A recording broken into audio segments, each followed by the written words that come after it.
এদিকে বেলডাঙ্গার মামলা থেকে সরে দাঁড়ালো বিচারপতি অরিজিৎ বন্দ্যোপাধ্যায়ের ডিভিশন বেঞ্চ। মামলা ফেরত পাঠানো হলো প্রধান বিচারপতির কাছে। এই মামলায় ইউএপিএ ধারা প্রযোজ্য হবে কিনা সেই সিদ্ধান্ত নেবেন প্রধান বিচারপতি। তাই এই মামলার শুনানি এখানে হওয়া সম্ভব নয় জানালেন বিচারপতি অরিজিৎ বন্দ্যোপাধ্যায়।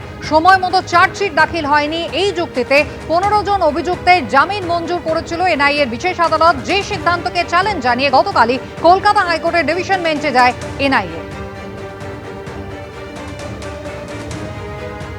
বেলডাঙ্গা মামলা থেকে সরে দাঁড়ানো বিচারপতি অরিজিৎ বন্দ্যোপাধ্যায় ডিভিশন বেঞ্চ। মামলা ফেরত পাঠানো হলো প্রধান বিচারপতির কাছে। সৌভিক মজুমদারের সঙ্গে কথা বলবো, আমাদের প্রতিনিধি রয়েছেন আমাদের সঙ্গে টেলিফোন লাইনে। সৌভিক, গতকালই আমরা দেখেছিলাম যে 15 জনকে যাদেরকে শর্তাধীন জামিন দিয়েছিল এনআইএ বিশেষ আদালত, তাকে চ্যালেঞ্জ করে কলকাতা হাইকোর্টের ডিভিশন বেঞ্চে গিয়েছিল এনআইএ। তারপর সেই মামলা থেকে আজকে ডিভিশন বেঞ্চ তারাই সরে দাঁড়ালেন, কারণ কি? দেখো, ডিভিশন বেঞ্চ সরে দাঁড়ানোর মূল কারণ হচ্ছে, তুমি জানো যে এনআইএ এর যে মূল মামলা, সেই মামলা প্রধান বিচারপতির ডিভিশন বেঞ্চে বিচারাধীন এবং মাননীয় প্রধান বিচারপতিকে সিদ্ধান্ত গ্রহণ করতে হবে যে এই মামলার ক্ষেত্রে ইউএপিএ আদৌ প্রযোজ্য কিনা। ফলে সেই মামলা যখন প্রধান বিচারপতির কাছে বিচারাধীন, এই অবস্থায় এই যে 15 জনের জামিনের আবেদন মঞ্জুর করা হয়েছে, সেই মামলার বিচার সুষ্ঠুভাবে সংগঠিত করতে গেলে কিন্তু ইউএপিএ ধারা প্রযোজ্য কিনা সেই প্রশ্নেরও খানিকটা উঠে আসবে এই মামলার ক্ষেত্রে। ফলে সেটা করতে গেলে কিন্তু দুই এজলাসের মধ্যে একই বিষয় নিয়ে আলোচনার একটা সম্ভাবনা থেকে যায় এবং সেই কারণেই মাননীয় বিচারপতি অরিজিৎ বন্দ্যোপাধ্যায় তিনি এই মামলা থেকে সরে দাঁড়ানোর সিদ্ধান্ত নিয়েছেন। মামলা মাননীয় প্রধান বিচারপতির কাছে ফেরত গেছে এবং মাননীয় প্রধান বিচারপতি এখন সিদ্ধান্ত নেবেন যে এই মামলার ভবিষ্যৎ কি হতে চলেছে। সুস্মিতা, ধন্যবাদ।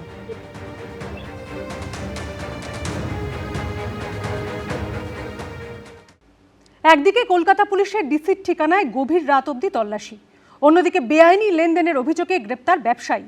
ইডির এই তৎপরতা নিয়ে তোলপাড় ভোটমুখী রাজনীতি। কেন্দ্রীয় এজেন্সির অভিযানকে যখন একদিকে নিশানা করছে তৃণমূল, তখন পাল্টা কটাক্ষ ছুড়ে দিচ্ছে বিজেপি। আমার যে সিকিউরিটি দেখে তার বাড়িও সকাল থেকে রেড করছেন। একটা সাধারণ সাব ইন্সপেক্টর মমতা ব্যানার্জির আশীর্বাদে এত কোটি টাকার মালিক হতে পারে, শান্তনু সিনহাকে না দেখলে বোঝা যেত না। একদিকে কলকাতা পুলিশের ডিসি শান্তনু সিনহা বিশ্বাসের ঠিকানায় গভীর রাত অবধি তল্লাশি, অন্যদিকে বেআইনি লেনদেনের অভিযোগে ব্যবসায়ী জয়েশ কামদারকে গ্রেপ্তার। ভোটের মুখে তৎপর ইডি, আর তা নিয়ে তোলপাড় ভোটমুখী রাজনীতি। রবিবার সকাল থেকে গভীর রাত প্রায় 21 ঘন্টা ধরে বালিগঞ্জে কলকাতা পুলিশের ডেপুটি কমিশনার শান্তনু সিনহা বিশ্বাসের বাড়িতে তল্লাশি অভিযান চালায় ইডি। সোমবারও শান্তনু সিনহা বিশ্বাস ও তার ছেলেকে তলব করা হয়। एक मेयर साब इंस्पेक्टर, कितना रुपया उनका तनख्वाह है, सब ममता बनर्जी और टीएमसी का जो तोलाबाजी सिंडिकेट है, तोलाबाजी सिंडिकेट का रुपया है। उनको हिरासत में लेकर इंटरोगेशन करना चाहिए। আমি 5টা নাম করছি, তাদের কাছে কেন এখনো অবধি সমন গেল না? তাদের তদন্তর কি অবস্থা? শুভেন্দু অধিকারীর বিরুদ্ধে যে তদন্ত হচ্ছিল সেটা থেমে গেছে কেন? অশোক চৌহানের বিরুদ্ধে, প্রফুল প্যাটেলের বিরুদ্ধে কেন তদন্ত বন্ধ? পঙ্কজা মুন্ডের বিরুদ্ধে কেন তদন্ত বন্ধ? ও তারা তো বিজেপি করেন বা বিজেপির সঙ্গে সহযোগী সরকার গঠন, ভুলে গেছিলাম। রবিবার বেহালায় সান এন্টারপ্রাইজের ম্যানেজিং ডিরেক্টর জয়েশ কামদারের বাড়িতেও অভিযান চালায় ইডি। বিকেলে তাকে গ্রেপ্তার করে কেন্দ্রীয় এজেন্সি। ধৃত ব্যবসায়ীর সঙ্গে কলকাতা পুলিশের ডেপুটি কমিশনার শান্তনু সিনহা বিশ্বাসের ঘনিষ্ঠ সম্পর্ক নিয়ে ইডির তরফে আদালতে পেশ করা রিপোর্টে চাঞ্চল্যকর দাবি করেছে ইডি। তৃণমূল কংগ্রেস একটা প্রমোটারি রাজের ব্যবসা শুরু করেছিল, একটা সিন্ডিকেট তৈরি করেছিল। প্রমোটার তৃণমূল কংগ্রেসের নেতা এবং তার সাথে সাথে পুলিশ আধিকারিকরা। এখন এজেন্সির ধাক্কায় এখন সব সত্য বেরিয়ে আসছে। ইডি সমস্ত দুর্নীতি ঘুরে ফিরে নির্বাচনে 7 দিন 10 দিন আগেই কি করে খুঁজে পায় বলুন তো? 5 বছর ধরে কি ঘুমান? 5 বছর ধরে তাদের কোনো কাজ থাকে না? চিটফান্ড থেকে নিয়োগ দুর্নীতি, গরু পাচার থেকে কয়লা পাচার, এ রাজ্যে একাধিক দুর্নীতি মামলায় তদন্তভার ইডির হাতে। তবে কোনোটারই বিচার হয়নি এখনো। সেই প্রসঙ্গ টেনে কটাক্ষ ছুড়ে দিয়েছে কংগ্রেস। ইডি যেদিন কোনো অপরাধীকে ধরে সাজা দিতে পারবে সেদিন প্রশ্ন করবেন, সেদিন আমরা কিছু বলবো। বাকি যা করে ইডি ইডিয়েটের মতন সব করে, বরাবর তারা ফেইল্ড স্টুডেন্ট। তাই স্বাভাবিকভাবেই ইডি কি করছে না করছে সেই নিয়ে আমাদের মাথা ব্যথা নাই। এই তদন্তে এরপর কি উঠে আসবে সেটাই দেখার। ঋত্বিক প্রধান অনির্বাণ বিশ্বাস ও রাজীব চৌধুরীর রিপোর্ট, এবিপি আনন্দ। কামারহাটিতে এবারও তৃণমূলের প্রার্থী মদন মিত্র। প্রার্থী ঘোষণার পর থেকেই চলছে জোর কদমে প্রচার। মিটিং মিছিল থেকে চলছে বাড়ি বাড়ি জনসংযোগ। এবারও কামারহাটিতে জয় নিয়ে আশাবাদী মদন মিত্র।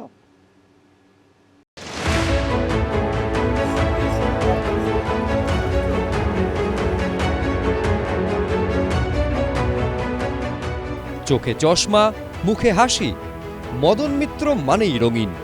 দলের একনিষ্ঠ সৈনিক, মমতা বন্দ্যোপাধ্যায়ের দীর্ঘদিনের সঙ্গী। জেল খেটেছেন, তবে জার্সি বদলাননি। কামারহাটিতে জয়ের ধারা বজায় রাখতে সেই মদন মিত্রের ওপরই ভরসা করেছে তৃণমূল। কামারহাটি বিধানসভার তৃণমূল প্রার্থী মদন মিত্র, তার ফ্ল্যাটের বারান্দা থেকে দেখা যায় ভবতারিণী মায়ের মন্দির, আর সেখানে প্রণাম করি তিনি প্রচারে বেরোন। এই যে প্রতিদিনের নিয়ম, নির্বাচনী প্রচারেও মাকে প্রণাম করে বেরোনো, এর কারণটা? মাকেই বলি, মা একটু নজর রেখো, তোমার চোখে যেন আমি থাকি। তিনি এক অর্থে মমতা বন্দ্যোপাধ্যায়ের পাড়া ভবানীপুরের ছেলে। দক্ষিণ কলকাতার বাসিন্দা, এখন উত্তর 24 পরগনার কামারহাটিতে তৃণমূলের দুর্গ সামলাচ্ছেন।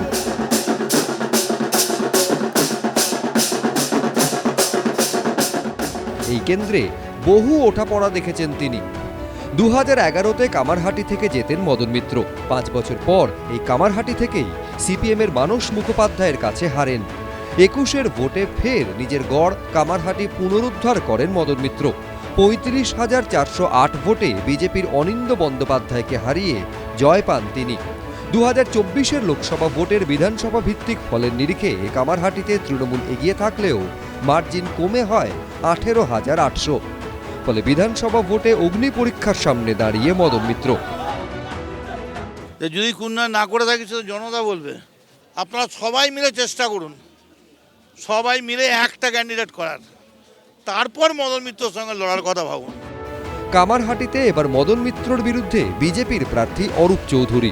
সিপিএম এই কেন্দ্রে প্রার্থী করেছে মানস মুখোপাধ্যায়কে। কংগ্রেসের প্রার্থী কল্লোল মুখোপাধ্যায়। 50,000 ভোটে জিতব, 100% বিজয়। কারণ আমি সত্যের জন্যে, ধর্মের জন্য লড়ছি, আমি পাণ্ডব। হাতে আর দিন কয়েক, দিনরাত এক করে চলছে জোর কদমে প্রচার। আর মদন মিত্রর প্রচার মানেই রঙের ফুলঝুরি।